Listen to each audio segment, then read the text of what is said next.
नमस्कार, welcome to career 247 में हूं प्रशांत धवन और इस वीडियो में हम बात करने वाले हैं एक बहुत ही ज्यादा इंपॉर्टेंट टॉपिक के बारे में। रिसेंटली यूएसए के secretary of state Marco Rubio ये आए हैं भारत में। ये इनके आप कह लीजिए विदेश मंत्री हैं। इनकी विजिट जो है भारत में, इसे ग्लोबल मीडिया कवर कर रहा है क्योंकि देखिए ट्रंप जो चाइना में करना चाहते थे ये नहीं कर पाए। डोनाल्ड ट्रंप की जो चाइना की विजिट थी इसे लार्जली एक फेलियर माना जा रहा है क्योंकि कोई बड़ी डील नहीं हुई। जो उम्मीद थी कि कुछ बोइंग के विमान बेचेंगे चाइना को 500-600, चाइना ने वहां पर भी ऑर्डर दे दिया बस 250 का। ताइवान के इशू को लेकर ट्रंप ने बहुत एक डिफेंसिव पोस्चर अपना लिया। ओवरऑल यूएस काफी एक कमजोर कंट्री दिख रहा था चाइना के सामने during Trump Xi Jinping summit. अब ये समिट सिंस फेल हो गया, इसके बाद सीधा एक ऑब्जर्वेशन जारी थी कि अब क्या इंडिया और यूएस के रिलेशंस वापस स्ट्रांग हो सकते हैं क्योंकि यूएसए ने जो करने का प्रयास किया चाइना के साथ अभी तक सफल नहीं हुआ है। जो ट्रंप का प्रयास है कि ये G2 बनाएंगे चाइना के साथ, कुछ नहीं हो रहा है ऐसा। ना चाइना के साथ कोई एग्रीमेंट हो रहा है, ना कोई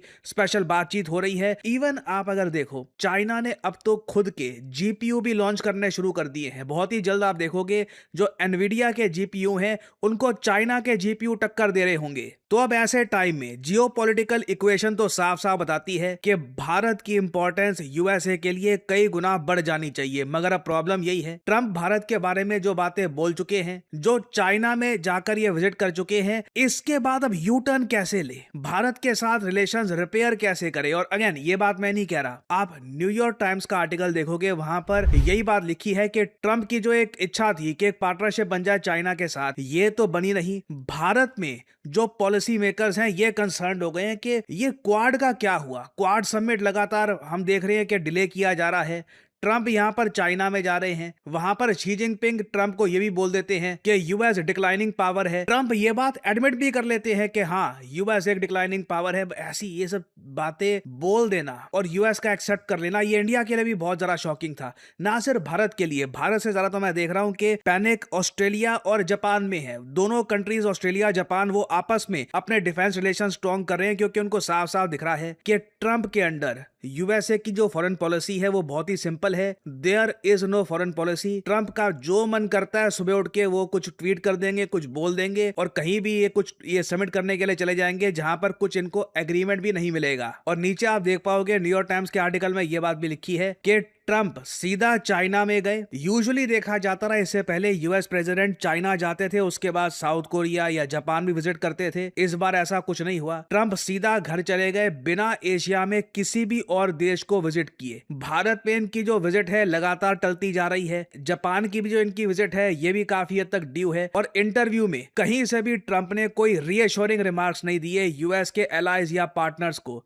और अब यूएसए के जो सेक्रेटरी ऑफ स्टेट है मार्को रूबियो, ये भारत में आए हैं थोड़ा बहुत मतलब डैमेज कंट्रोल करने के लिए। अगेन ये बात आप देख पाओगे अमेरिकन मीडिया खुद ही छाप रहा है कि mister Rubio is in India playing clean up for mister Trump who tried to cripple the country's economy with the high tariffs. इतनी बड़ी बात है। हमें अब ये भी एक्सपेक्ट किया जाएगा कि ट्रंप ने भारत पे जो 50% टैरिफ लगा दिए थे, दुनिया में सबसे ज्यादा टैरिफ भारत पे लगा दिए थे, और वो टैरिफ हटे भी ऐसे नहीं है कि ट्रंप ने वो टैरिफ हटा दिए, वो हटे भी तब है क्योंकि यूएस के सुप्रीम कोर्ट ने इंटरवेंशन कर दी थी। हम वो सब चीजें भूल जाएं। ट्रंप ने जिस तरीके से माय फेवरेट फील्ड मार्शल बोला है वो भूल जाओ। ट्रंप जो चाइना में चले गए थे, जो एडमिट करना शुरू कर दिया कि यूएस डिक्लाइनिंग इकोनॉमी है, वो सब चीजें भी भूल जाओ। ये सब चीजें भूलकर अब यूएस चाहेगा कि Bharat, United States of America, actually मैं कहूंगा यूएस नहीं, अब वेनेजुएला मुझको बोलना पड़ेगा क्योंकि यूएस कंपनीज अब वेनेजुएला में काम कर रही हैं, वेनेजुएला से एनर्जी परचेज करे, ना कि रशिया या फिर किसी और देश से। यहां पे आप देख पाएंगे बीबीसी का article, Rubio visits India to sell energy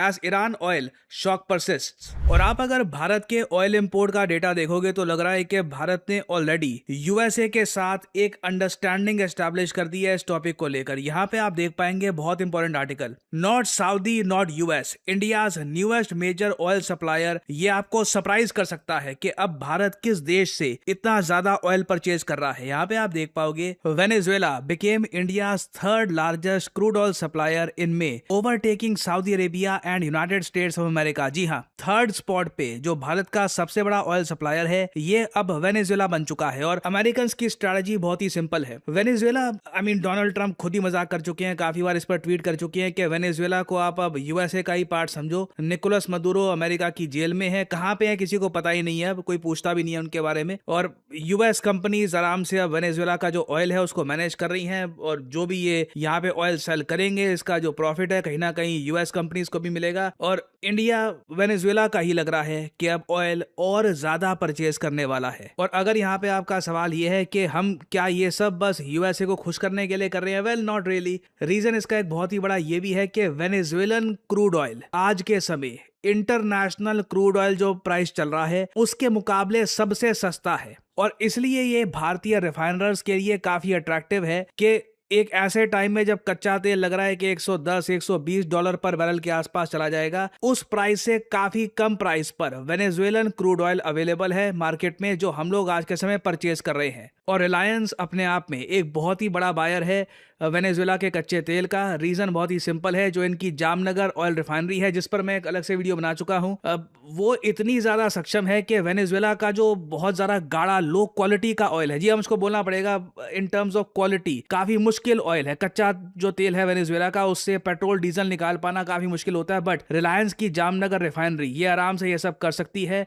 इनके पास कॉम्प्लेक्स रिफाइनरी सिस्टम्स हैं, तो इंडिया को आज के समय ये काफी हद तक सूट कर रहा है। और इस सब में देखिए सबसे बड़ा लॉस हो रहा है आज के समय चाइना को। चाइना ने 10 से लेकर $20 बिलियन की इन्वेस्टमेंट करी थी, एक्चुअली लोन दिए थे वेनेजुएला को। वो पैसा वेनेजुएला वापस करेगा नहीं करेगा किसी को नहीं पता है। दूसरी बात यहाँ पर अब ये भी आती है कि चाइना इस बात को लेकर सस्पिशियस है कि वेनेजुएला अब किस रेट पर ऑयल बेचेगा ये अमेरिकन कंपनियां तय करेगी। और अब वेनेजुएला की सरकार को चाइना को रीअश्योरेंस देनी पड़ रही है कि आप चिंता मत करिए, हम आपको कच्चा तेल वही पुराने दाम पर बेचेंगे। मगर चाइना क्लियरली इस वक्त कंफर्टेबल नहीं है कि ये लोग वेनेजुएला से ऑयल परचेज करें। तो इसलिए बाय डिफॉल्ट भारत अचानक से यूएस के लिए बहुत इंपॉर्टेंट हो चुका है। अगर ट्रंप का जो वेनेजुएला वाला दाव है इसमें कुछ इनको रिटर्न दिखनी है। और अगर मैं आपको बता दूं आने वाले समय में वेनेजुएला सबसे बड़ा सप्लायर बन जाता है ऑयल का टू इंडिया, इससे इंडिया की इंपॉर्टेंस यूएसए के लिए बहुत बहुत ज्यादा बढ़ जाएगी। Now again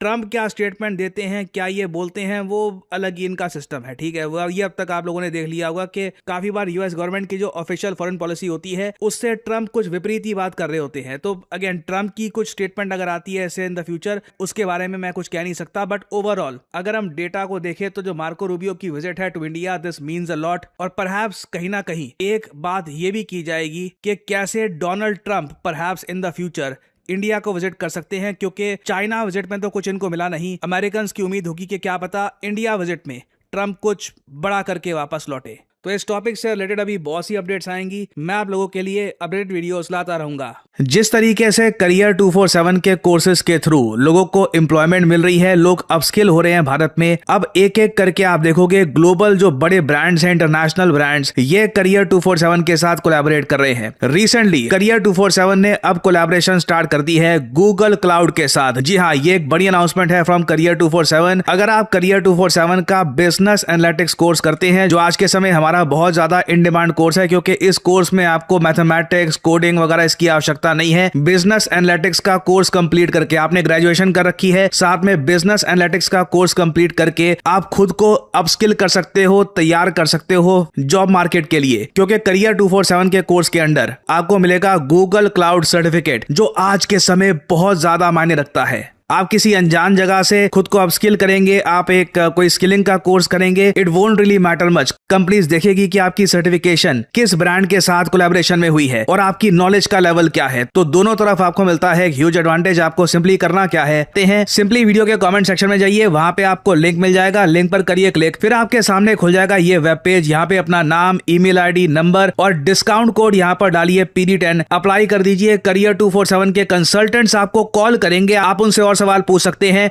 and you can start your journey and finally build your career. Good luck to you all। और इसी नोट के साथ ये है वीडियो का अंत। Thank you for listening and as I always say, may the gods watch over you।